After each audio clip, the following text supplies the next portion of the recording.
நண்பர்கள் அனைவருக்கும் வணக்கம். இன்னைக்கு நம்ம அந்த வீடியோல சற்று முன் வெளியான ஒரு முக்கியமான அப்டேட் பத்தி தான் பார்க்க போறோம். அதாவது தமிழகத்தில் மீண்டும் 5 நாட்களுக்கு கனமழை அப்படின்னு சொல்லிட்டு ஒரு தகவல் வெளியாகி இருக்கு. அதை பத்தி தான் இப்ப நம்ம பார்க்க போறோம்.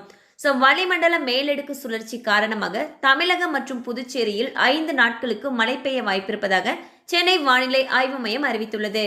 ஜனவரி 2ஆம் தேதி வரை லேசானது முதல் மிதமான மழை பெய்யக்கூடும் என்று தெரிவிக்கப்பட்டுள்ளது.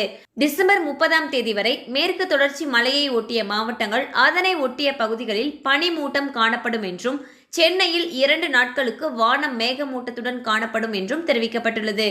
சில இடங்களில் மழை பெய்ய வாய்ப்பிருப்பதாகவும் தெரிவிக்கப்பட்டுள்ளது.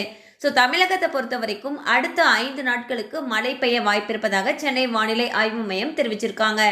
கண்டிப்பாக இந்த அப்டேட் உங்களுக்கு பயனுள்ளதாக இருந்திருக்கும் நம்புகிறோம். மேலும் இது போல பயனுள்ள தகவல்கள் உங்களை உடனே ரீச் ஆகணும்னு நினச்சிங்கன்னா நம்ம சேனலோடு தொடர்ந்து இணைந்திருங்கள். தேங்க்யூ ஃபார் வாட்சிங்.